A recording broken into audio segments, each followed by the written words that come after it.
E hoje nós estamos aqui com uma história de superação para te lembrar que você pode. E vai lá se inscrever no nosso canal. Você pode ir no Instagram, no Facebook, no Spotify, Podbean, Apple Music. Vai na plataforma que é melhor para você. Escolhe um conteúdo que vai te servir bem e não esquece de curtir.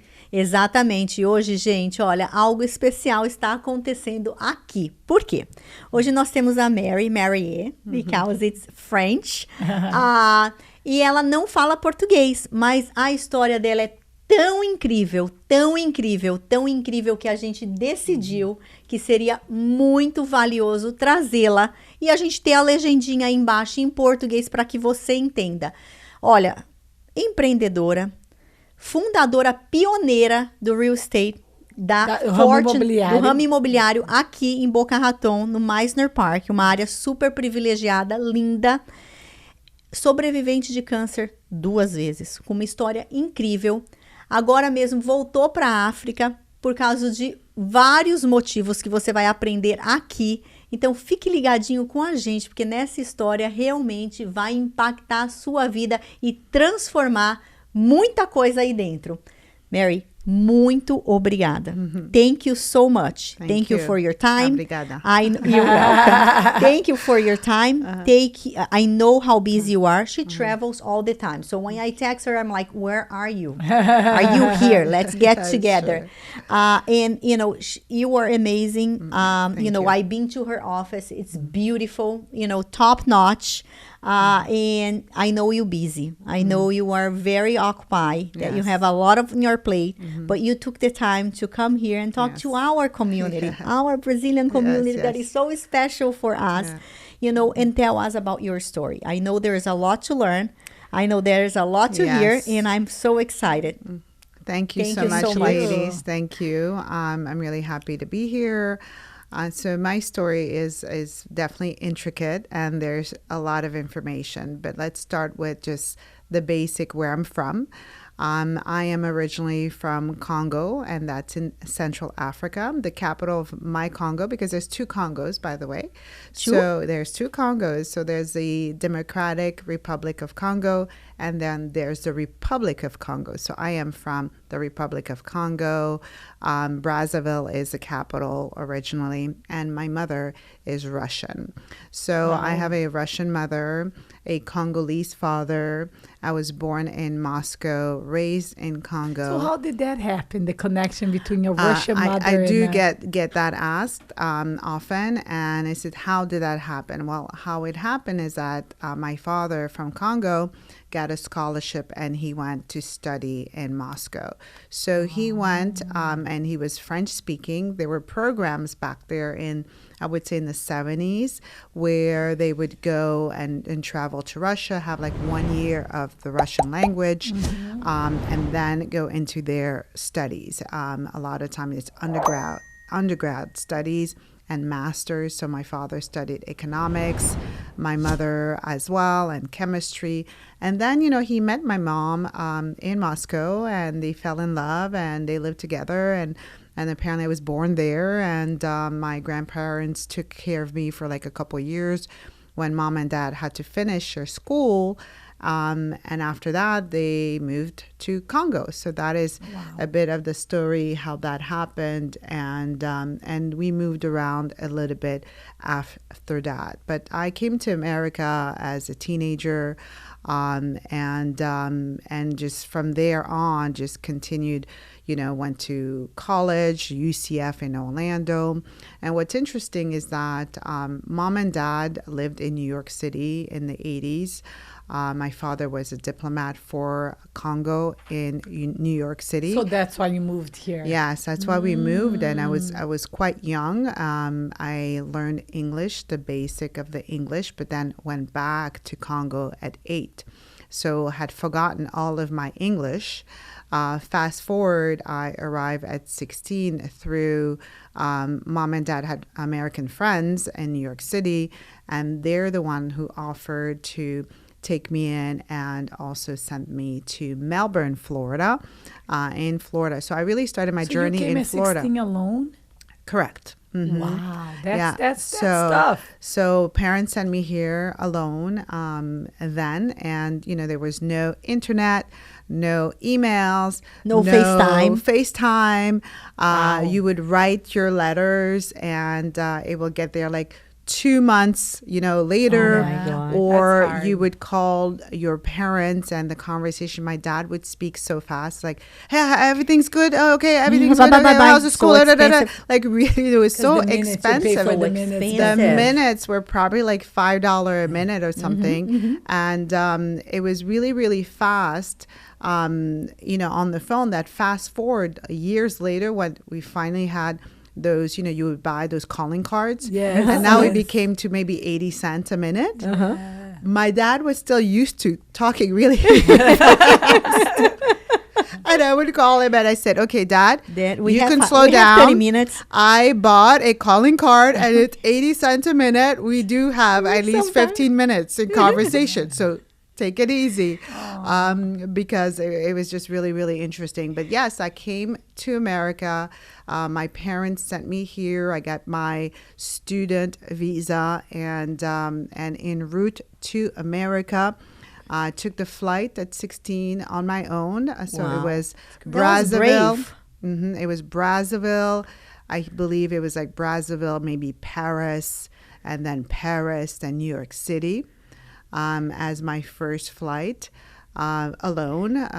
I've taken, well, no, I had other flights by myself, but only to Paris, in a French-speaking country, which, in Congo we do speak French, and but this was the first time going on my own to completely different, country where you I didn't speak the French. language necessarily. I understood some English, but really not as fluent as speaking. That's a hard So- age. 16 is a hard age. I think Yeah. 16 was definitely very brave. Yes, I believe that I have a lot of my mom's, I would think, DNA as far as bravery, because when you think about it, in Russia back in the 70s, when my mom left Russia and followed, an African man, she had never left Russia at all. Yeah.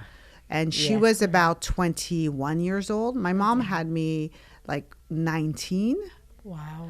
And so imagine at 21, she ventures to a Another different country. continent where they speak a different language, where the food is different, Very where the different. climate is opposite from Russia, right? Russia is like cold, extreme cold. So she's going to a climate where it's Extreme humid, hot. it's extremely hot, and then the skin complexion, right? That's Yeah. another factor, right? She's pale, she's completely white. My father's opposite, dark and black. So it was all of these factors, and I find that to be quite courageous for my mother to have done that. And Yeah, very. I think that a lot of that DNA of Comes from her. courage comes not only from her as a mom, but even my grandmother who served in the World War II war. My grandmother was in the war. And so we have really a DNA on the Russian side of strong women, but also on the African side, right, of women that are also strong. I had 10 aunts. My father has a big family. There were 13 of them, so 10 women and 3 No men. TVs at that time. No, and no guys. TVs, and same mom, same dad. Wow, that's Yeah, so cool. that's crazy. So we had a lot of strength It's a there. blessing. Yes. Right. It's really a blessing to so we have the both sides of, what does it mean to be a strong woman, right? Like, and then my journey to America, because now I'm also an American woman, right? So Right. that's also important factors where course. there were things that I learned in America because I was quite timid. Although I was brave, but I was timid when I came to America at 16, because in Congo growing up, it was, you followed what your parents said, right? It wasn't like, there was not a deviation of, you're not going to speak when you're not spoken to.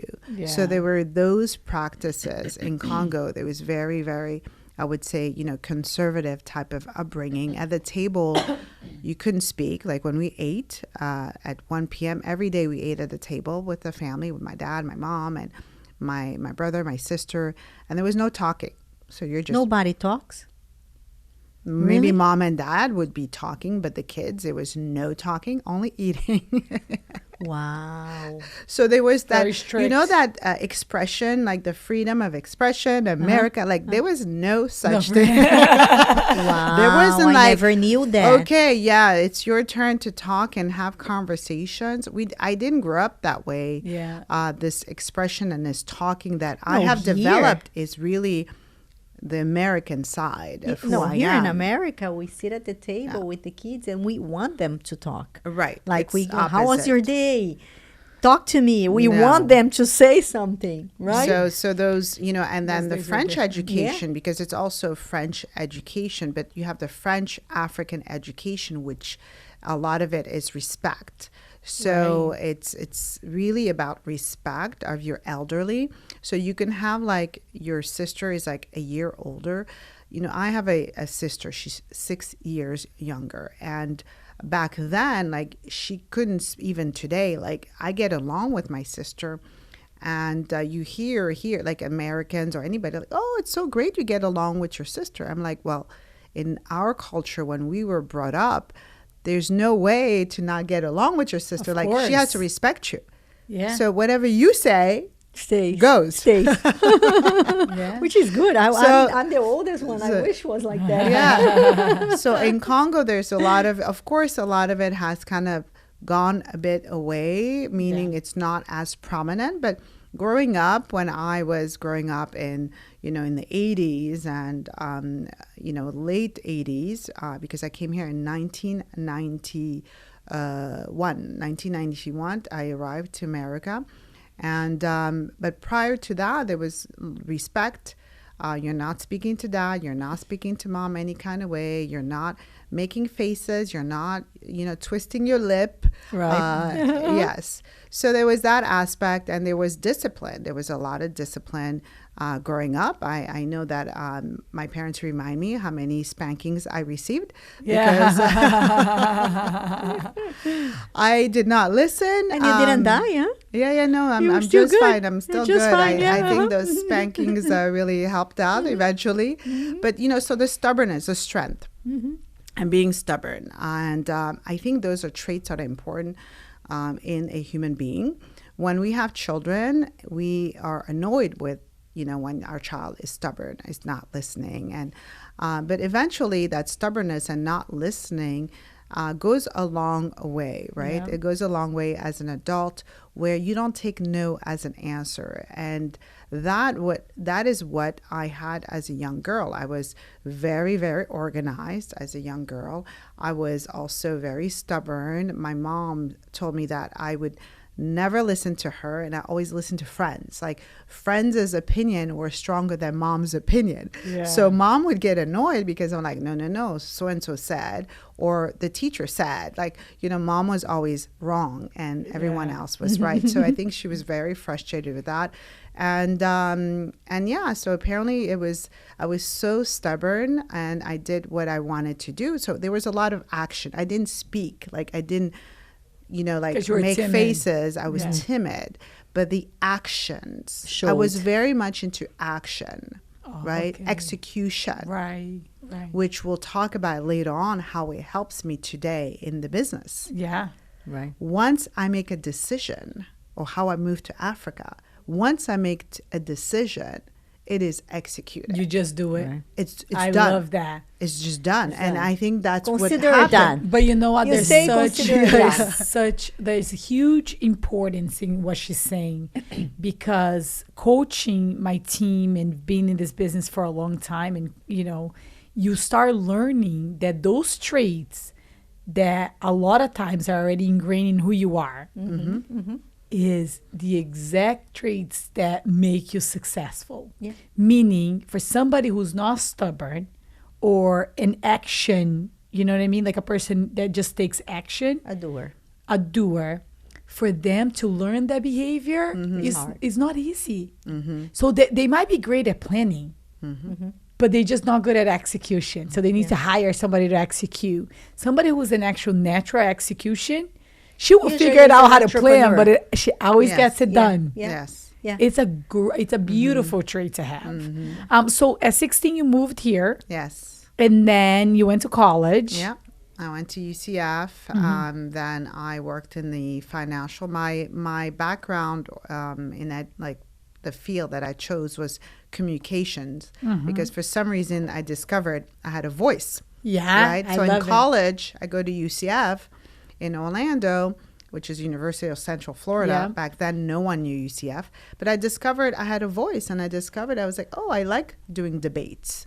I like this communication. I like the talking part. It's really, really interesting. You're a great communicator. I was like, wow, this is like, it helps. Like I'm standing up for things. I'm standing up for myself. I'm not now only using my actions, right? I can actually use my words. And that is how it developed. And after I graduated from UCF, I moved to Atlanta. And in Atlanta, I worked for firms like Morgan Stanley. Yes, definitely not afraid of moving. So Morgan Stanley, Dean Witter, I worked in the financial field. Okay. So that's where I kind of started working in finance and financial and stocks. But that was about, I would say, about 4 years prior to meeting my first husband, who was in real estate.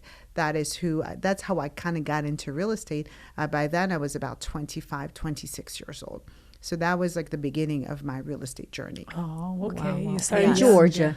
In Georgia, Atlanta, still. in Georgia, in Atlanta. That's where I started real estate, and it was the beginning. I think the first firm was Caldwell Bankers was the first company where I studied a lot. So Caldwell Bankers had a lot of classes, so I think the first year was just a lot of studying into real estate. But I already had some background because of my husband at the time, who was a builder and, plotting and land. So I was learning all about that at the same time than doing, just the sales, right? The sales aspect of it. And relationships. So I have a background of relationships, being with my parents. My dad was a diplomat.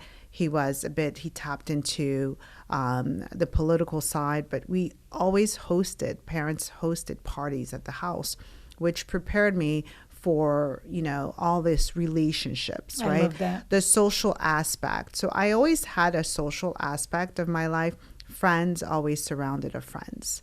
So that is where, going into sales, or I don't really call it sales, it's just relationships with people, right? And then developing that. So that's kind of what happened. She says something super important, because us Brazilians, a huge part of our culture is hosting, having family around. It's something that we're never bothered by. Like, it's like our house is always full with family, right? So essentially, I started to notice as my kids grew, because I have a 20-year-old and a 14, that they had a lot of social skills. I mean, my kids can talk to anybody. You sit down, they're having a conversation, they're super chatty, super outgoing. And I realized how that part of our culture, how important it is nowadays, because you meet so many teenagers that have zero communication and social skills. Yes. Because a lot of people, since technology has become a huge thing, a lot of parents are home watching shows or whatnot, right? And kids are not getting enough social exposures. And then what you just said is so important, because without us even knowing, we create a huge benefit, like your dad did to you. Right, exactly. By hosting, by kind of like, how we force our kids, sometimes they want to be on their phone and you're like, come hang out with us. Right. Grandpa's here. Like, that's a real thing. For sure. Yeah. And those social skills, there's being stubborn, like a lot of those are skills eventually. They become when you're young, it's not a skill, right? It's like a burden on your parents. Yes. But those are skills, because when people ask me, of course I have a education. I went to French school. I had tutors. My mother was a chemistry teacher for a long time for high school, and I had tutors on chemistry. Mom would teach me chemistry. I was not into chemistry. I was not into math. I was not into any of those. I was actually a below average student. Really? I did not like school because I was pounded. I had two extremely intelligent parents, and they were frustrated that academically, I was not to that level on the academic side. So there was I would say, a disconnect with parents that are extremely academic with a child who's more about common sense and stubborn and passionate about people and family. And so there was a disconnect. And only when my sister was born, and my sister is born in New York, she was the academic, right? She was the overachiever on the academic side.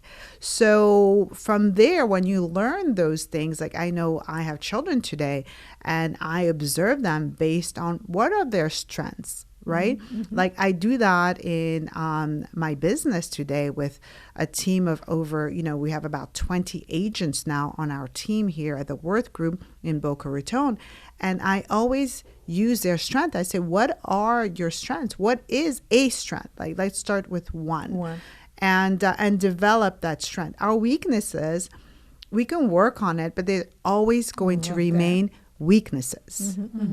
It's always going to remain a weakness. You're not going, you can work on it, you're going to get better, but I believe that a weakness is a weakness, but it's okay when you're focusing on your strength, how to develop someone and create like a confidence in someone. You develop their strength, whatever they're good at.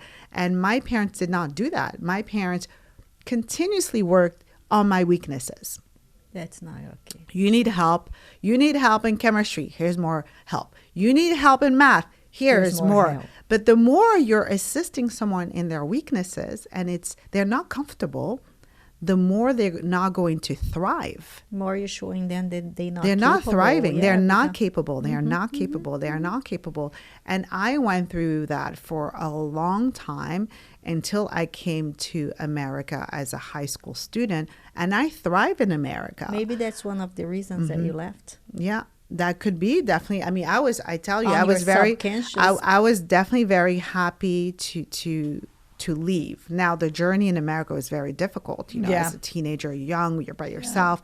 Yes, you're living with, the lady I live with was already retired in Melbourne. She was older. She was like my grandma. I called her Grandma Shirley. That was her name. But there was nothing in common, right? There was the cultural aspect. So it was quite difficult to manage. But I was happy. Just to give you an example, when we went in Congo, we have all the paperwork. So mom and dad takes me to the U.S. Embassy to get my interview, to get a visa for student visa, right? So we go to the embassy, and the person who is asking me some questions, you want to go to America. So why do you want to go to America? And I said, I need a change. That was my answer. I need a change. 16 years old, I say, I need a change. I'm looking forward to a change. We leave the embassy, we walk out. My dad hits me upside down the head. Was like, what is wrong with you? Not for better education. Not, you need a change. Who says that? So you see, you're not happy here? Yeah, exactly. You need a change? Why? I was definitely not happy. I wanted something different. I was misunderstood. So that really is, the segue of being in America and opening up, right? Like a flower, you open up. Right? And from Atlanta? So from Atlanta, then I moved to South Florida. Okay, so that's how you ended up here. Yes, because I've always wanted to come back to Florida. Okay, right? you loved here. And but Miami was like, hey, I think that anyone who has spent time in Florida, and I was in Orlando, but I used to come down to Miami with friends to hang out in college. But Miami has always historically been more expensive than most of Florida, anywhere in Florida, right? It's always more expensive than Orlando. It's more expensive than Daytona Beach. It's just been always more expensive. So I said, when I go back, I have to be in Miami area. And that's exactly what happened. I think about, it's already been almost 20 years So 20 years ago. Did you have children, Marie, by the time you moved here already? Yes, I was already a single mom. So, okay, so I meet and I leave my, Atlanta. We did move to Maryland for 2 years. So, I mean, there was a small move for 2 years, but then I came back to Atlanta. My daughter was about 2 years old. You have 2? I have 3. So my 2-year-old daughter is today 24. That's the oldest? Yeah. She's the oldest. And then I remarried, and I have 2 more, 14 and 9. And again, so divorced. You got little ones. Yes, little. I mean, 9. I don't know. I mean, It's that's 9 still and, small. That's still small. So That's it's fun. It's nice to have, there's a purpose. Like, when you have children as a woman, it's like you feel like you still have to provide and have to take care of them. Of course. It gives you some life. Yeah, it gives you some life. And so I came to South Florida and put my daughter into grade school in Fort Lauderdale. So she was in school then, and then I decided, well, real estate, I'm going to wait. I didn't do any real estate for, I think, a couple years, and tapped into a company called Cartridge World. It was a franchise. So I actually opened a franchise, like a retail store. So I had that for about 3 years. That's really, I would say, the beginning of entrepreneurship. Opening a retail store, learning about sales taxes, learning about accounting mostly, right? So there were certain things that I got to learn, and I was still 27 approximately, Still young. already still young. And then eventually partnered up with a couple of gentlemen that were like over 60. When they looked at the books of the franchise, they were like, wow, this is attractive. So they partner up, and that just didn't work out. Learn about partnerships and not working out. I think by then I was maybe like 32, 33 years old. About 33 years old. So I did tap into like what it feels like to open a business, right, from scratch. And I did do that until I decided to go back into real estate. But really, when I say go back fully, like now I'm like, okay, this is going to be my career, right? Like it went back into real estate with a good friend of mine at the time who was on a project in Boca Raton. And that's how she was like, hey, why don't we work together?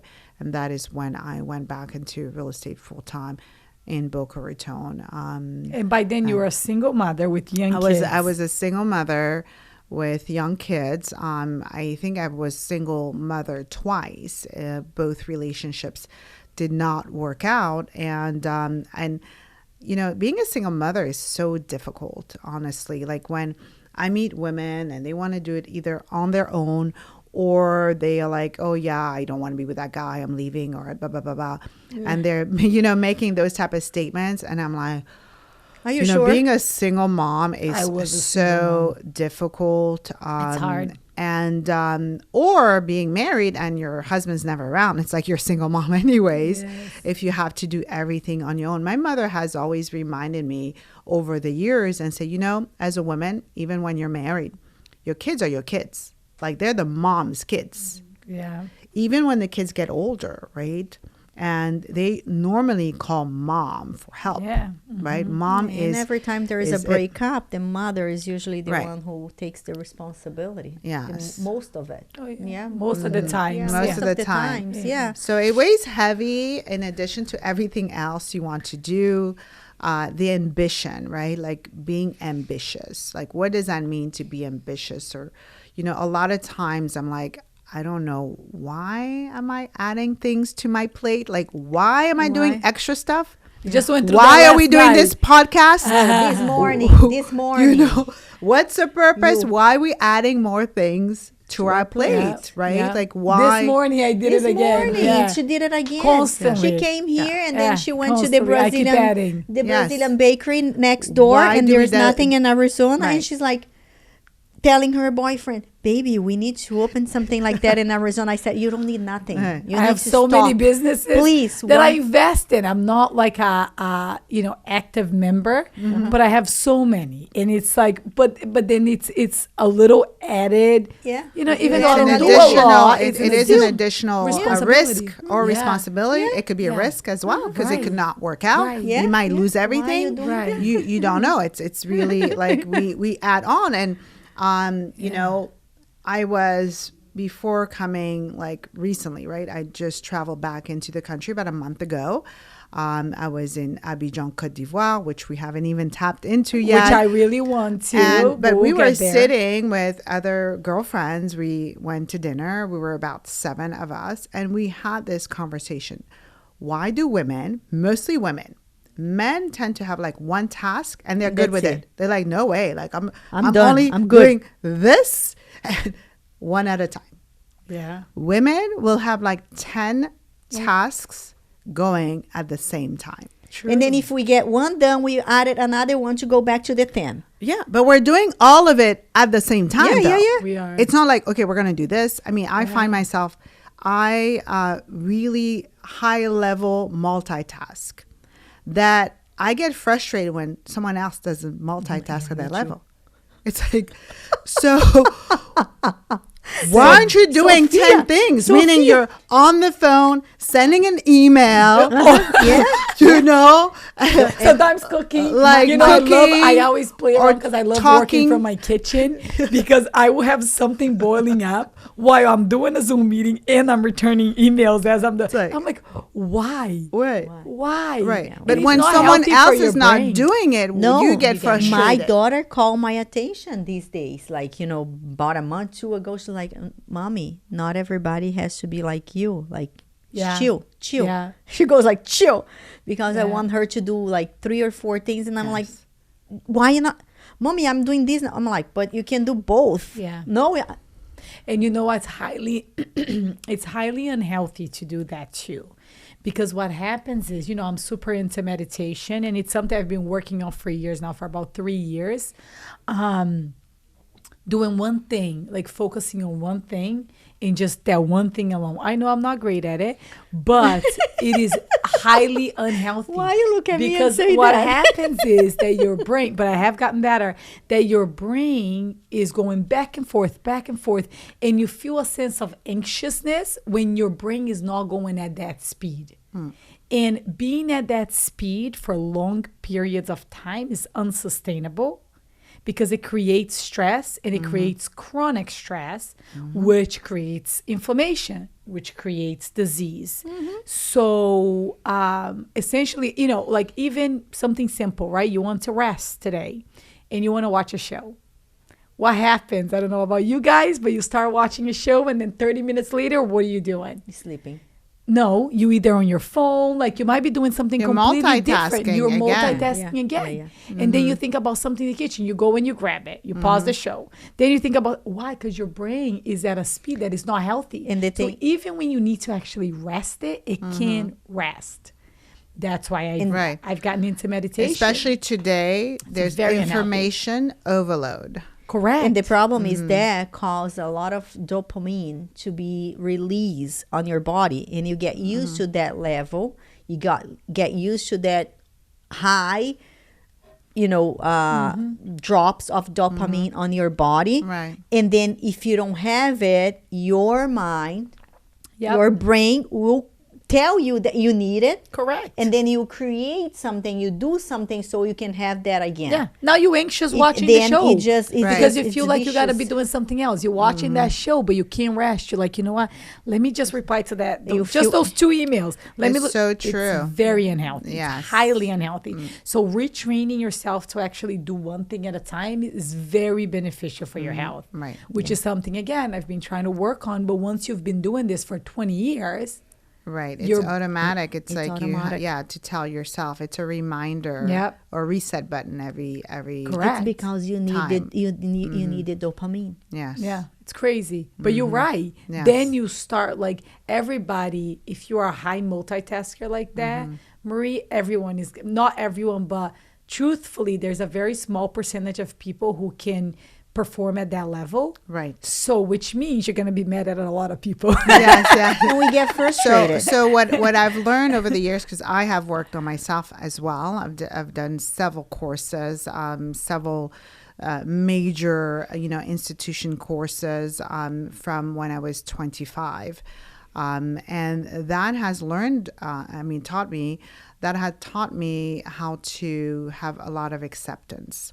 So it's not only acceptance, and really, when I started having my business right around 27, and really like the pressures and the stress was quite high. I remember that one day I had like a breakdown in my bedroom, and I was like crying.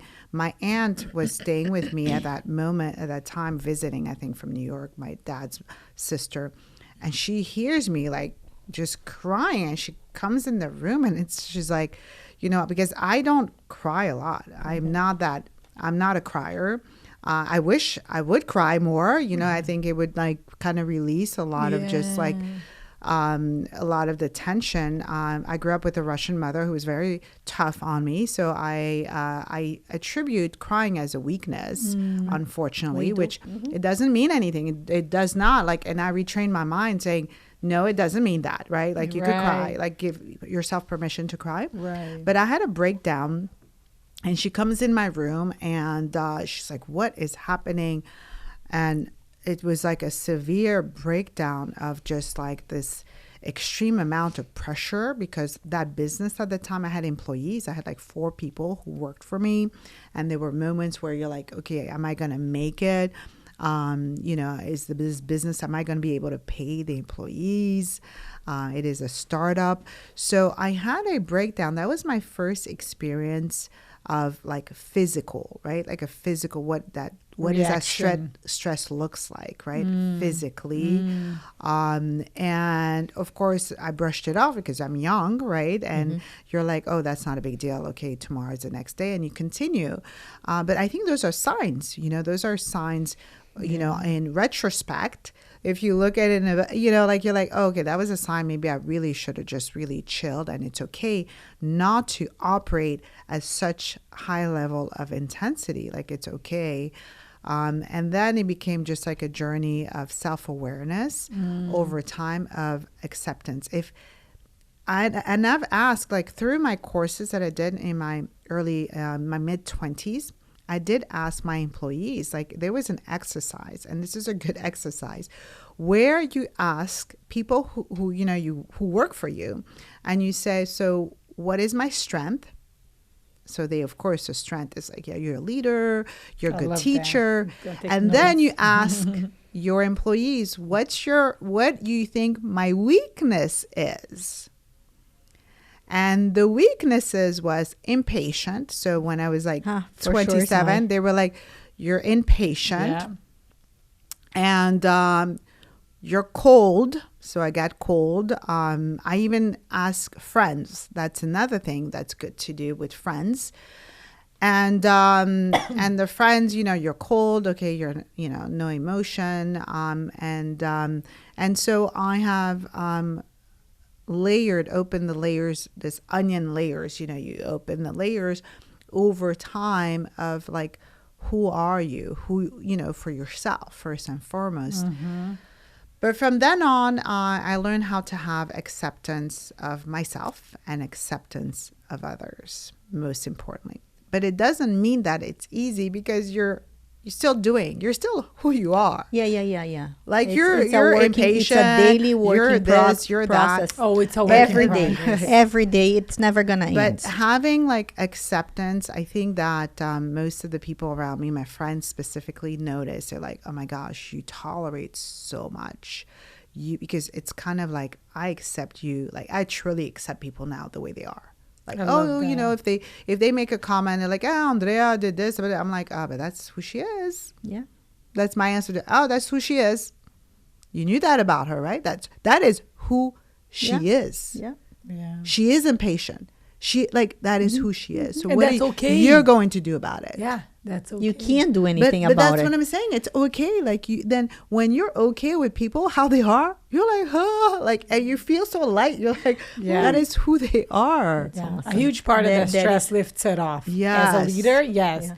That's a great leadership skill, no doubt. That is who they are. And how did you tell us more about your struggles in the cancer journey? Yes. So now we are in 2018. So we fast tracked to my left. So real estate, I did development, real estate, and I worked on projects in Sunny Isles. I worked on project on Biscayne and Miami. So now you're booming. Yeah, now I'm booming. And then now I take on a role in Boca Raton and represented a project called Mandarin Oriental. And right downtown Boca, and I was in-house. And during that moment, actually, which was great, I didn't do a lot of driving because now I'm like local. Because I've always lived in Boca Raton for many, many years, and I would drive into Miami. So now I'm not doing that. I'm a single mom. I'm taking care of my kids. 3 kids, right? 3 kids by then. I have 3 children. And my sister was also living with me because when I had my daughter, Milana, who's 9 years old now, I was already like 40. I'm like 40 years old now, right? And that was not a planned pregnancy. And it's like, ooh, okay, 40, let's do this. And I had a great pregnancy. I've always had great pregnancies.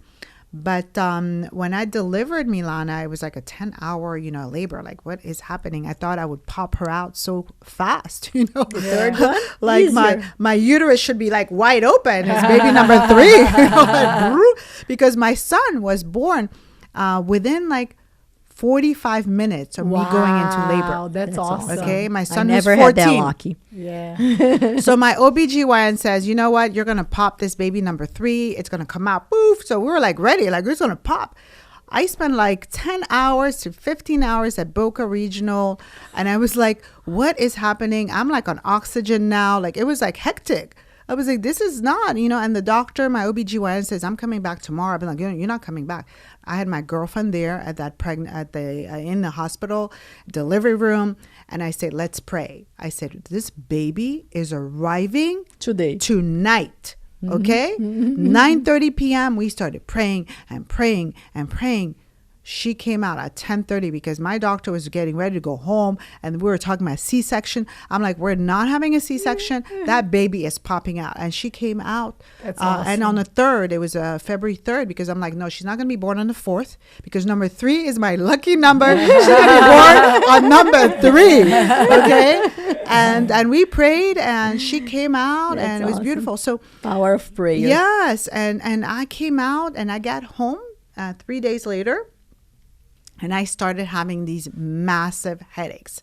And this is really important. This is important, talking about health and women and conditions of before birth and after birth. So I learned about this pre-eclampsia, post-eclampsia. I don't know if you've ever heard of. I almost had it on my turn. Yes, no post. So pre-eclampsia, we know, when your blood pressure rises, and it's a bit of a concern. So I really I had a very slight situation a couple days before giving birth. The blood pressure was just a little slight high, nothing really major, but higher than normal for me at the time. So my doctor said, okay, go get it checked, and everything was fine. Now, after I delivered the baby, I go home after my daughter's born. 3 days later, I have these massive headaches starting from the neck and it goes to the head. Okay. And when I say massive, meaning I start taking ibuprofen, I have to take it like 2-3 hours later again. Oh, no. I was on it every 3 hours. If I did not take ibuprofen, like this massiveness of like, it was almost like, so it started like migraines, really bad migraines and I was unaware. We didn't have ChatGPT. Okay, yeah, we have Google, but whatever. I'm like, what is happening? I'm thinking, okay, it's temporary. So day 1 of it, okay, you're managing. Day 2, I called the doctor's office and the nurse is like, oh, just do this, just do that. Like I don't know the signs. She just does, just do this or drink water or take another one. And now it's becoming chronic. And then it's a weekend, Monday. So this is maybe day 4.5. I call again the office, and my doctor answers. He picks up and he says, you need to go to the ER right now. So I go to the ER, and this is like one of these health journeys that starts. I go to the ER. They check everything. My blood pressure was like, I think 189. Wow. Over That's very high. 200. I mean, it was, Oh it my was, God, I this had, is crazy. it was like You could insane die. numbers. I've never seen those numbers. Like, I was my like, what God. is this Crazy. happening? And then they give me a prescription. They give me some medicine at the ER. For Boca high Regional. blood pressure. High blood pressure. They gave me a medicine. They gave me a prescription. So I leave there. My girlfriend's driving me around to different pharmacies because they didn't have it. I tell my girlfriend, I'm pain, neck to head. I said, I cannot take this.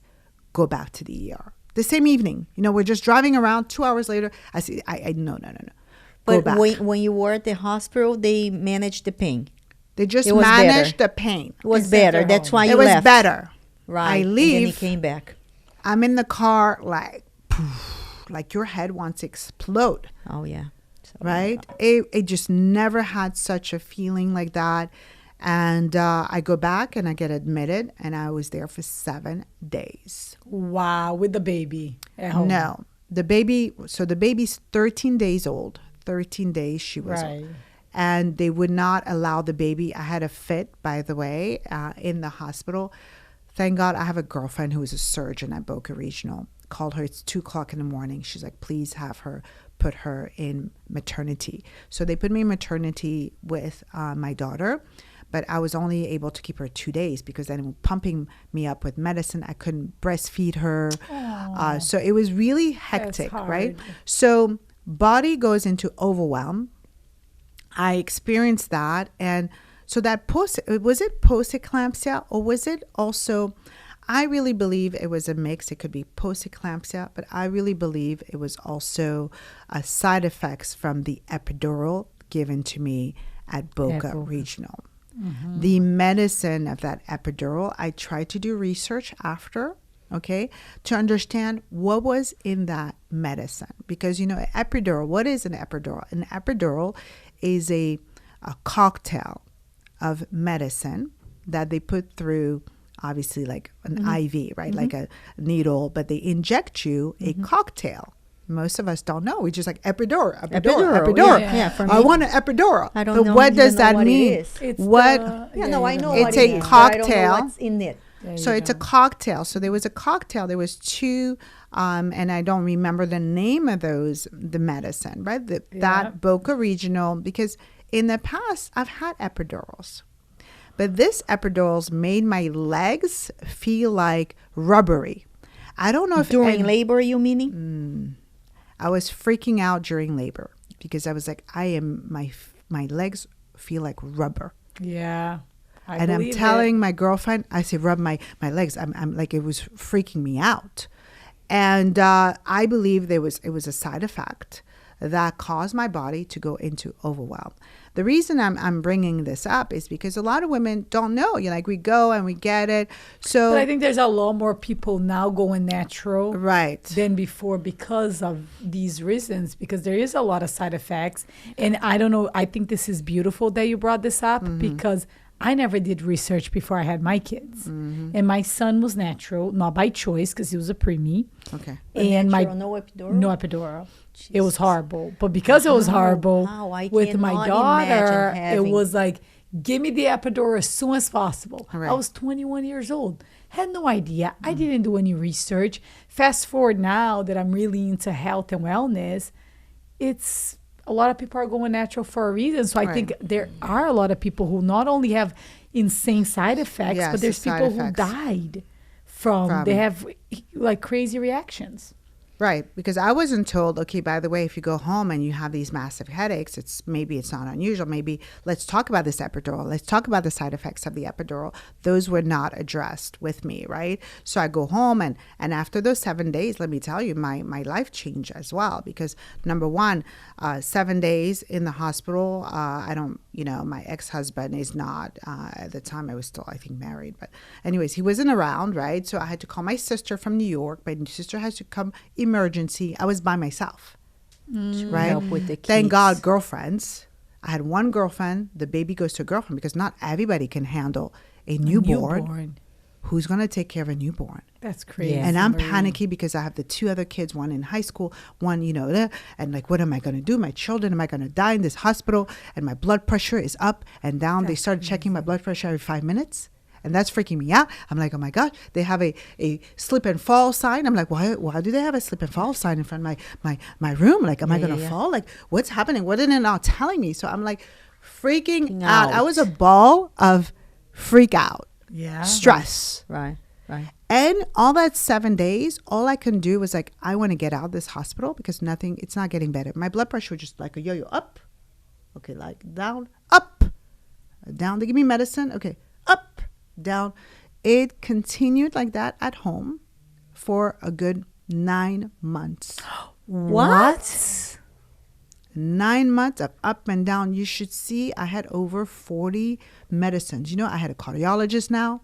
So I have to go see the cardiologist. They prescribe me this. I'm like, but it's not working. My blood pressure is this now. My blood pressure is that. So I have like a because you can have a stroke. Blood pressure. With a blood pressure like that, you can have a stroke. Yeah. So I had to have my mom come from, I think mom was in Congo. So mom arrives. And I was a bit checked out, like talking about, postpartum or whatever. But all this medicine, I didn't really enjoy my daughter then. Of course. Little. Because I was like on meds. And in this meds, my mom would even say, do you want to hold your daughter today? Like, like not mean, but like, hey, here it is. Because I'm like in the mode of just getting better and taking all this medicine that make me feel weird. Now another doctor prescribed me an antidepressant medicine. And she tells me, take it at night. And I take it. And in the morning, I'm like, what is this zombie thing? You have to remember, I felt weird. She's like, stop it. I said, don't worry. I stopped it already. Because I've never taken medicine. Like, I was not into medicine. Yeah. I had been healthy. I work out. I always athlete, in high school. I did soccer. I did tennis. I was a swimmer. A lot of people ask me about my arms. I was a swimmer for many, many years when I was in high school. So now I believe that moment after the birth of my daughter, my body went into overload from the medicine, from everything. The 7 day in the hospital, more medicine. I suffer today from these sometimes chronic burps, right? Like of I've had like the your acid, stomach too they much. pump Yeah. me. Here's effect. another medicine. Here's another medicine. Here. You come out of the hospital. Now I had like esophagus issues. Like, Of course. what is this? Esophagus issues? I'm like, I had anxiety. And then one day I was driving after I was released from the hospital, maybe like a month and a half later, I'm driving. I started to have a panic attack. My burps. I park the car. I get out. I put my hands in the air. I'm walking around and I needed it to come out. It became like terrible. Because of the side effects from all the medicine. She was taking too many. And that's the thing. You take one medicine. I was just recently put on a medicine that I've been delaying for 3 years. And I still haven't taken. I went to the pharmacy. I picked it up. Because my doctor said I can no longer delay. I picked it up. I left it at home. Mm-hmm. And I said, I am going to continue to do research on this trip because I've been gone for 2.5 weeks. And let me see if there's anything else I can do naturally. Like I've been doing natural stuff for the past 3 years because the truth of the matter is, yes, sometimes you need it. I'm not saying I'm not against medicine. Can be good, but the side effects are, 75 different things. And I'm like, is it truly worth it? Yeah. So and then but she was desperate. But when you have pain, you are desperate. Luckily for me, it's manageable. But when you have pain, it's like, let me just do it because I need to feel better. And when there's an emergency, when you're You somewhere, and then you're like, you don't know way. like the consequences later, right? And also they're in pain and they just they give but you day whatever. 7, I was like conscious. I'm like, I just need to calm down. I don't know what it's going to take. Calm down. I was watching like golf TV. I need to calm down in order to leave that environment so I can do self-care on my own. Okay. Yep. So Smart. you have to also like know your body, which is really important on the self-care movement. So with all these medicine they would do or give me, I was like, so handpicked. No. So from that moment to fast forward how I got diagnosed with breast cancer, right? So we're in 2018 that I got diagnosed. And when I got diagnosed, I actually went for just a mammogram, right? And my doctor, it was just OB-GYN, a regular, like, routine exam? It was routine. I hadn't had a mammogram in Never a long felt time. anything though. Never felt anything. No. You didn't feel. No, there was no feeling. My OB-GYN said, oh, by the way, did you do your mammogram? You know, you were supposed to do last year. You didn't. I was like, yeah. Well, yeah, sure. Anyways, I was like, okay, let me go do this mammogram finally. And they really squeezed the shit out of your boobs. I'm like, I don't understand this. This like freaking Nobody ridiculous. likes it. I'm like, this is ridiculous. Like, why do you do that? It's so uncomfortable. And I have implants. I had implants and I still have implants. So like squeeze it. And then plus they do the ultrasound thingy. And that's the other thing. I wasn't really, again, educated. What is this mammogram? What does it do? What are they looking for? But do they really need to squeeze my boobs this much? And then they say, well, you have, your breasts are dense. You have dense tissue. Yes. So this dense tissue situation, and then they do the ultrasound in addition to, because you have dense tissue. Yes. Then might as well have a machine just for dense tissue women. I have dense tissue, so I get it. Do you have this? do. Yeah, I remember we went through the same thing a couple of years ago. Yeah, So like dense why tissue. don't they? Because then they're like, okay, MRI or whatever is better for can we dense just tissue. Skip the MRI? Like, Can we just skip the mammogram since we have no, dense tissue? go do the if you have MRI. dense tissue, mammogram is not. It doesn't do anything. You need more than that. So just skip, because I do have it. So why I have to do it every year? Right. Yeah. So the dense tissue conversation, I'm like, okay, well, whatever. So like, I think like a month and a half later, and I don't know about you ladies, but I wash my body with my hands, like, and then I'm like, wait, what is this beady feeling? It was like a bead. After the mammogram, when they say, okay, you're fine, you have dense tissue, come back in whenever, 6 months, because you have dense tissue or something, just to check. But they saw nothing. They saw nothing in the machine. They saw nothing on the ultrasound. I mean, on the ultrasound. They saw nothing. So my question is, okay, and they couldn't, when you're like investigating, you're like, listen, what happened between the images you had before and the images we have now? Because now I could go back and I was like, oh, the bead is here. I feel it here. Okay, yeah, they put the ultrasound and they saw it, obviously, on the ultrasound now, after I could feel it. But, by squeezing my breast, did they stress my body? Why not, right? Like, think about it. Yeah. Because, what is cancer? Cancer, we all have cancer according to a lot of researchers. It's us cells. Activating it. It's an activation of cells. Mm-hmm. So at that moment, I'm like, wait a minute, did they squeeze my boobs to death? That my boobs started crying. They activated the cell. Your cells activated to a stressful situation. Right? Because I had the implant and then I had a capsular implant. I don't know, they squeeze it because, I was just fine. Yeah. And actually, even when they did a biopsy, so I went to this doctor in Boca and talking about insurance. That's another conversation. But she does the biopsy and then she goes out of town. That doctor who did the biopsy goes out of town.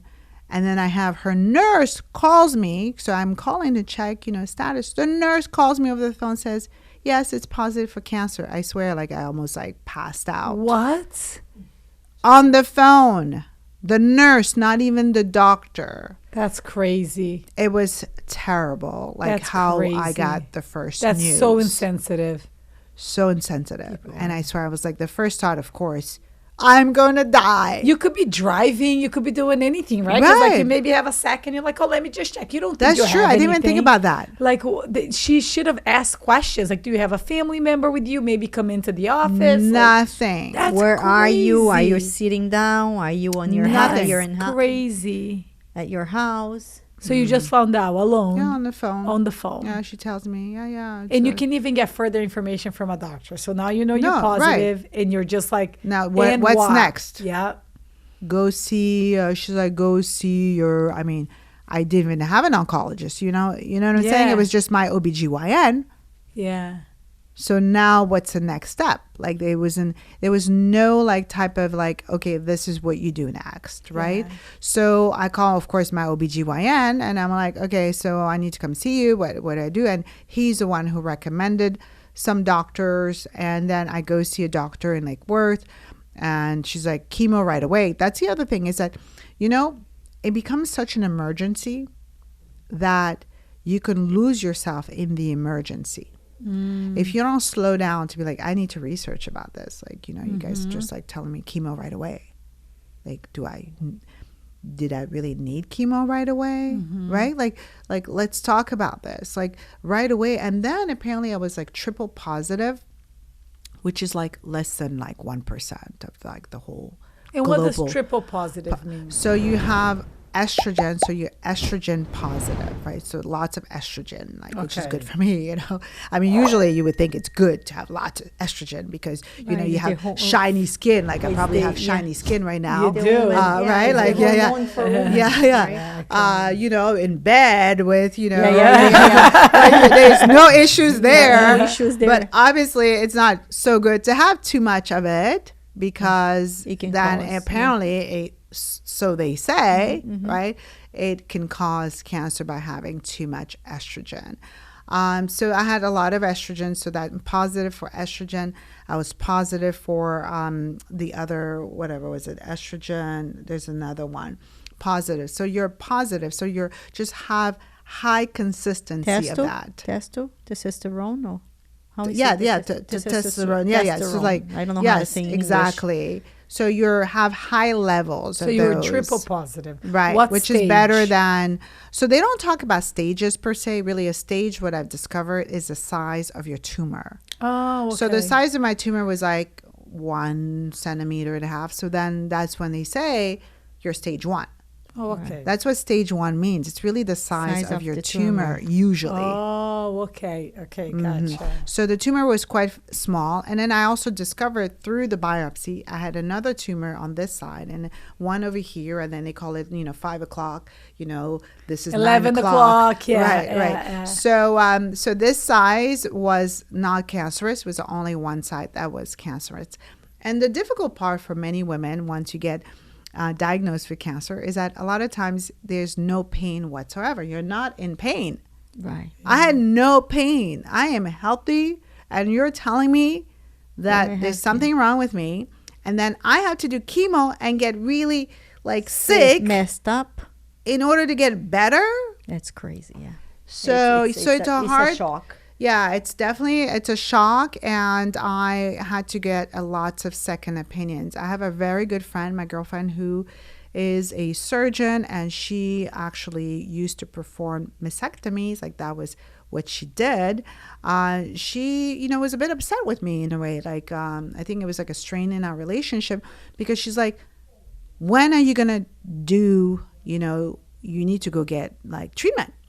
Because I was doing second opinions, another opinion. I need another opinion because I find that the doctors I was meeting around here, Boca Raton, I went to Lake Worth, all of these different, institutions, I just didn't feel confident or comfortable with their care.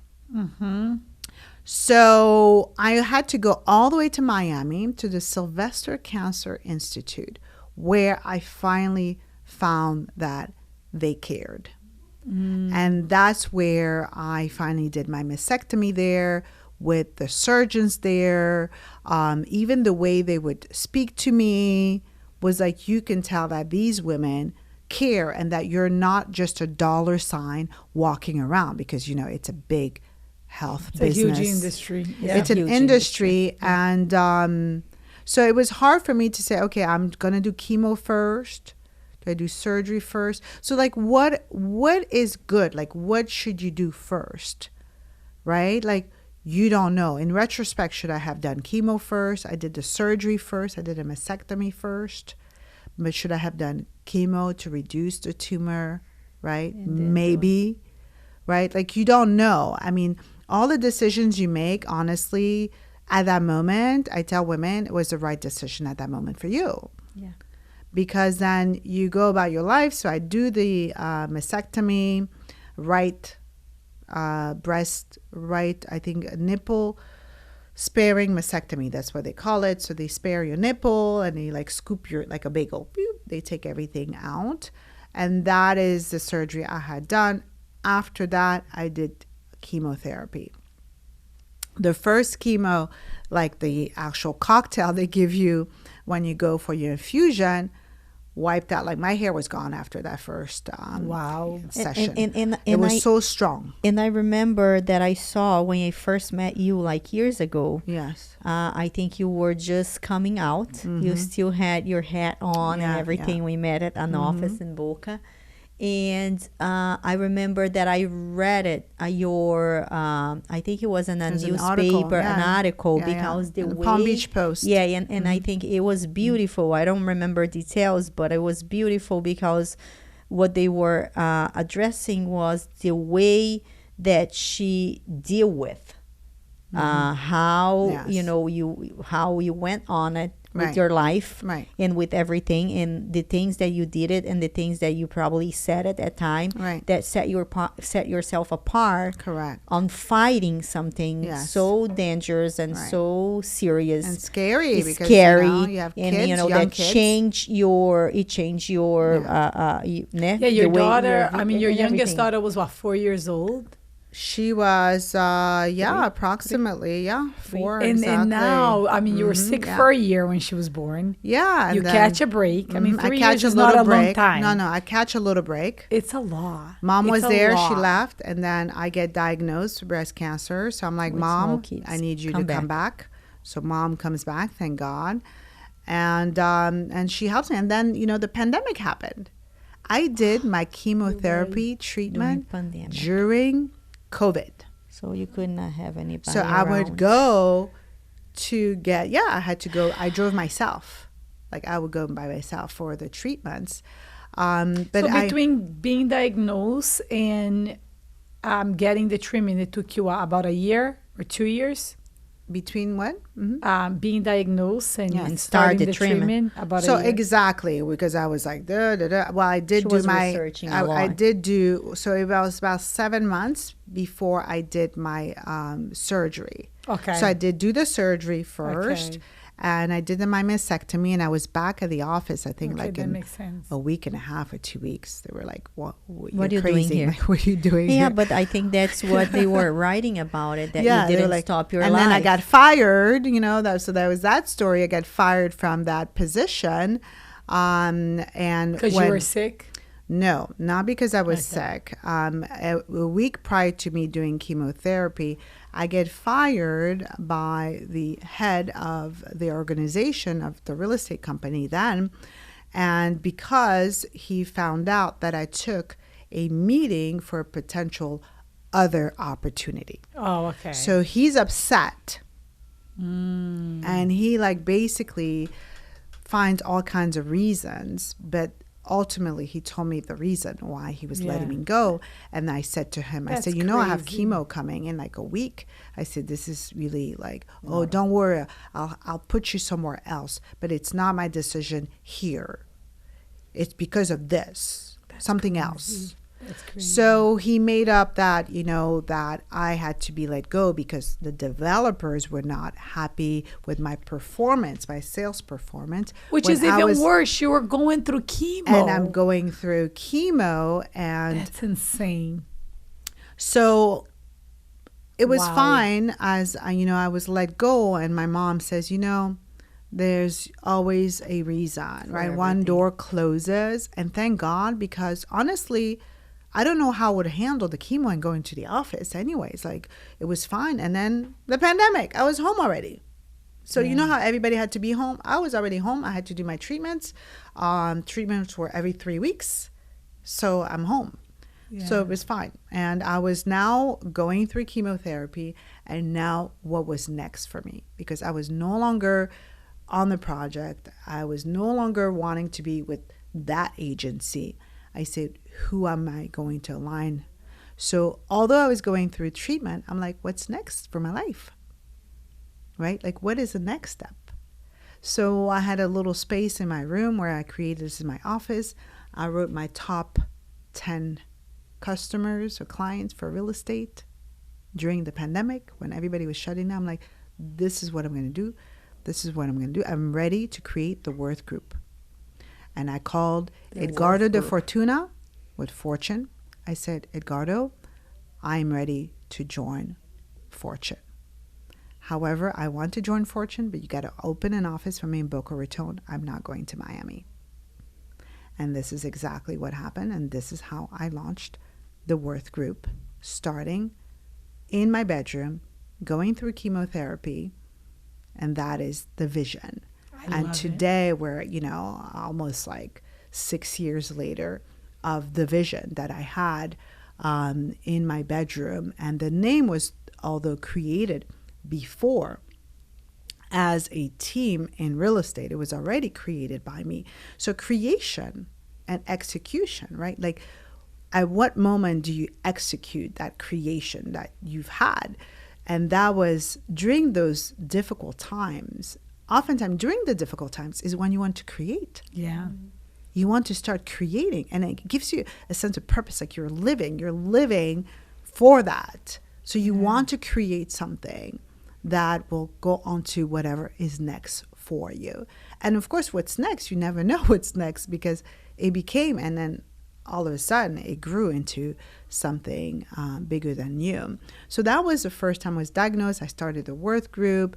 Adam comes because Adam was with me at Mandarin. So that doesn't work out. He calls me. He's like, let's join forces. I want to work with you.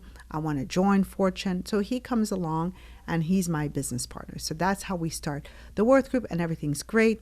So the pandemic, I did my chemotherapy. I got cleared. All is great. They opened the border, everything closed down. They opened. I was like, okay, I have a new life. I am healthy. We need to travel, right? I take everyone, my sister, all my 3 kids. We're 5 traveling. We go to Paris. We went to, where else did we go? We traveled a bit. We went to Holland. We just traveled throughout Europe, okay? The borders were open. We're free. Like, I saw a bunch of my friends. It was like your life is renewed. You see things differently when you're affected by something like that, where you thought this is the end, right? Yeah. Things change, and you're just like doing things, and you're like traveling, and now I'm back in the Worth Group. I'm healthy. I'm fit. I was really, really fit. And you go about your life and everything. And, there was still like COVID, you still needed your booklet, you needed to travel, etc. So you had to do that. And fast forward, this time around, I feel a pain. I feel something right there. So about 2 years after, right? I'm like, oh my gosh, is this like what I think it is? I hope it's not. And it just got like within like a couple weeks, it was like painful. Same breast. It was this time, it was like in the middle. Okay. Right? Like right there. And I'm like, is it on the bone? Is it like hitting a bone? And like, is it on the bone? And like, it was just like crazy. So I go back to Boca Regional, and they do all the scans, and we can't do a biopsy. It's too close to a bone, and and then they do other tests, and they see this. And this time it's painful, right? Like this time you're like, oh my gosh, like I need something. Okay. Like, and a lot of pain. It was painful, yeah, because it's like the tumor is hitting against like your bone. Yeah. So you're feeling it, like, like painkillers, like, oh, I got to have the painkillers. This is painful. At the same time, I had COVID. as well. God. So COVID comes in. As I'm in pain with this thing, it was crazy. So I had to get a scan, and I didn't know I had COVID. I had a cough. I had cold. I was too afraid. Like I had to do the scan first. Didn't want to know. I didn't want, I got to do the scan because I'm in pain. So we do the scan. A few days later, 2 days later, I test positive for COVID. My doctor calls me and says, hey, we did the scan, but your lungs were very cloudy in your lungs. Oh, yes, by the way, I have COVID. And she's like, oh, okay, that makes sense. But yeah, you have that little tumor there, and we got to look into it. We got to blah, blah, blah. And that's how journey number 2 starts. And they say, and this is how chemo. many years ago, Marie? This is we're in 2025. So this is 2022. Okay. 2022 and 2022. Okay. So 2022, okay, let's do chemotherapy again. At least this time around, it was a different oncologist, which I prefer. Now my insurance taking this new oncologist. We're okay, great. So Boca Regional Lynn Cancer Institute, start doing my infusions there. And through the process, when, Andrea, you mentioned how I took it. So every time I would go to my, even the first time when I was getting my infusions, I had this gorgeous wigs. My sister had done a wig for me, not for breast cancer situation. My sister is a hairstylist, so we're always very creative with the hair. So she had already done a wig for me, which I had never worn. Blonde one, gorgeous, because I've always loved to be blonde. So I used to wear the wig. The first time I would get infusion, I would get dressed up like I'm going somewhere, especially during the pandemic. We didn't go anywhere. So I would get dressed up, and they put your feet up. I had my boots. My doctor would see oh, it's only Marie that is stylish. Coming to get her infusions, she's stylish. The and the demographics in Boca is quite sad because the doctor's office I would go initially had a lot of older people, older. Yeah. So here I show up, the blonde, the makeup, right? Everything. The clothes. I'm going somewhere special.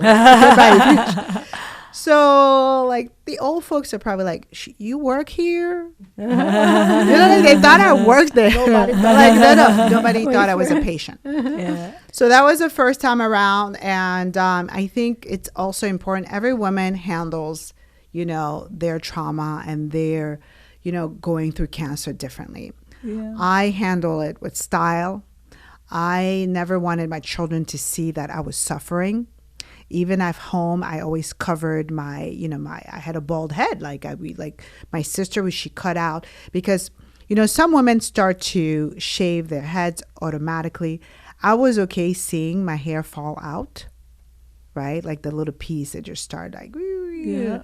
I was okay doing that. The second time, my sister just cut my hair really short. I didn't want to shave my head, so we just cut it short. But my children almost never saw me without I always covered. By the way, your head, your scalp gets you're cold all the time. You get, I don't know how, men that are bald or even women, you're cold. You're cold. Well, I need to cover. So I started covering my head with scarves, beautiful scarves. I have so many scarves, and the hats. Uh-huh. So the hat became my style. Even today, I still wear the hats. And some of my clients are like, where's your hat? We missed your hat. Where's your hat? I have a hat in the car. Mm-hmm. So it becomes your signature. It becomes your style. At home, I always covered and just look as beautiful as I can look. Plus, internally, it just made me feel great, right? And the second time, it was the same thing. I would, I got in 2022, again, go get my infusions at Boca Regional, Lynn Cancer. Here comes stylish Marie, with the hair. The nurse even asked me, is that your hair? I'm like, are you serious? Is that a serious question? Right. It can't be my hair. So the smelling good, all these things was just, I think, a coping mechanism for me, just to cope with the situation. what do you want to be remembered as? Like, you know, when you are gone, and if that was a scenario back then, like how would my kids want to, you know, remember mom, you know, and to just really be strong and be beautiful. So that's how I cope with it the second time again. And the second time was also very scary because of the pain. So they gave me the infusion. Thank God the infusion minimized the tumor. So the tumor was minimized. Within weeks, I felt relief. I was like, thank God. But this time they say you have to do radiation. And I did not do radiation the first time, so I had to do radiation. So my mom came back again. So 2022, she thinks it's over for her daughter. My mom is like, and my mom was such a great support because she would make meals. The cooking, you know, everything tastes like crap, by the way. When you're going through cancer, you're getting, you know, infusions. The taste of terrible, the food bitter. changes. The food is like so bitter. It's terrible. You eat steak that used to be good. You're like, oh my gosh, this is terrible. Then the food, then they tell you, well, you know, and the other thing that's difficult as well is like everybody has a say-so of like what you should be eating when you're going through cancer.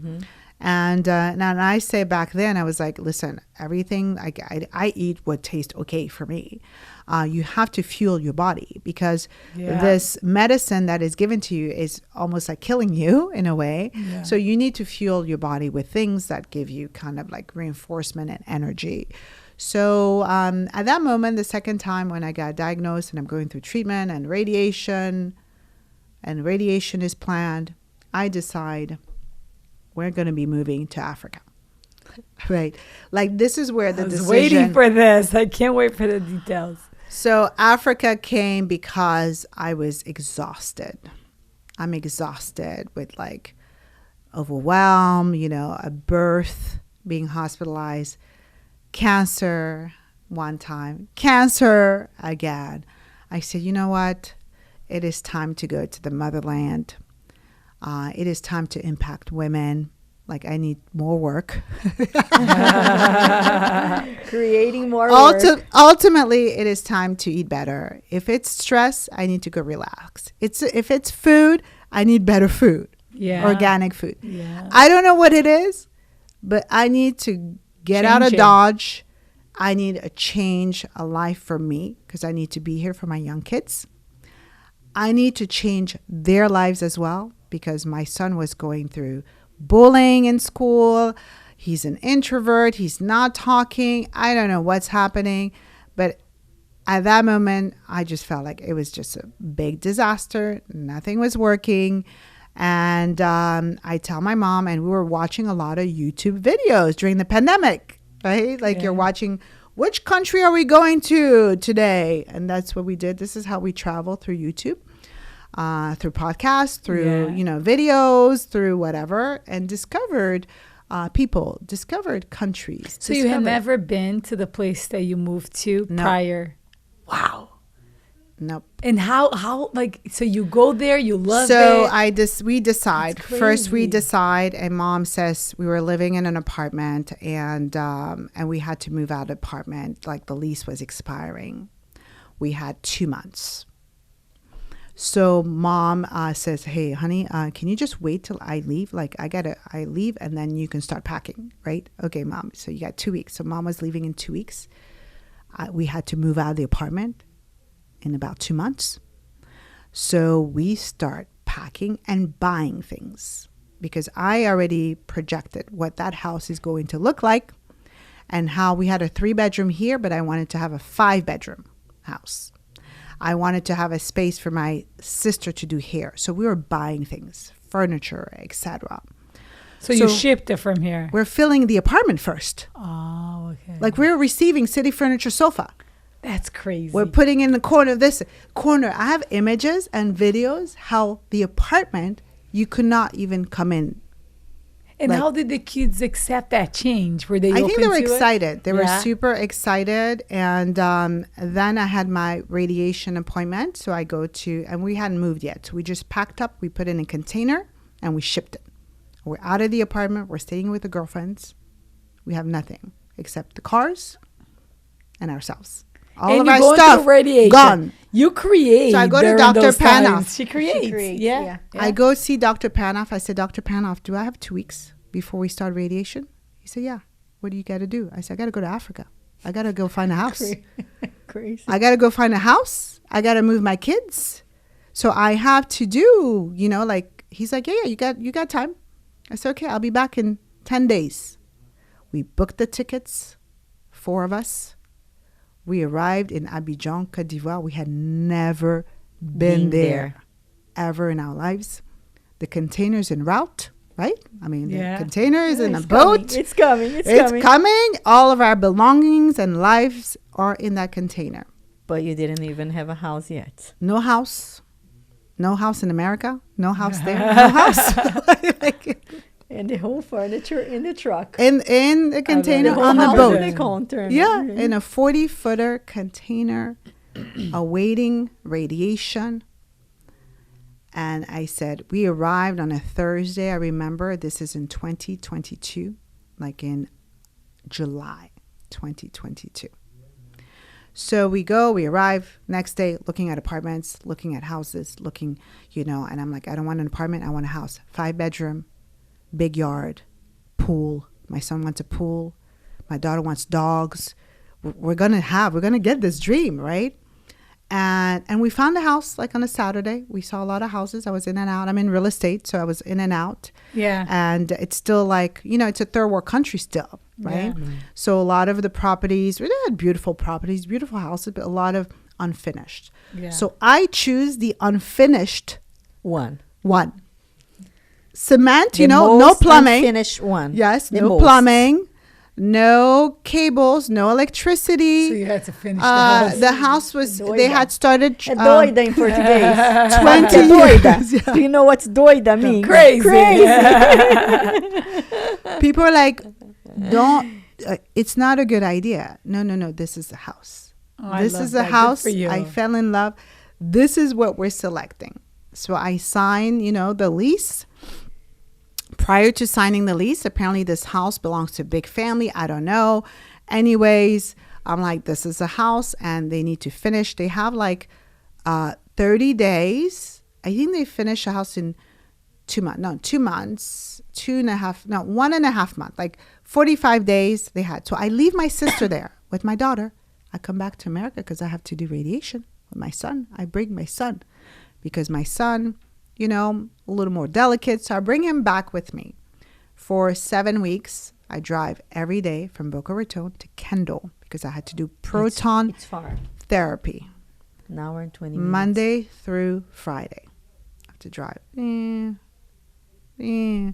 do my radiation. Almost 2 months. Yeah, exactly. So after that is done, I'm like, hallelujah. I go back. And it was September 21 on my birthday. It was like my own birthday gift. Aww. I arrived. The house was finished. My sister, the container arrived. And, she had her own stress. But she put all the furniture in every room and everything. And it looked like we've always lived in that house. Everything fit perfectly in every single room. All the furniture, all the stuff. And you didn't even know how big was going to be the room before you buy everything. So and I love that you have your sister as like a life partner. Exactly, in this journey. A life That's partner so awesome. in the journey. I love that. And I arrived, and it was like, I think I was there for 3 months. It was 3 months, and my business partner, who was left here with the Worth Group, is like, where are you coming back? What the heck is happening? Where's Mary? I'm embracing this because, she needs it. She needs it. So right. he like almost had like just accepted it. Right.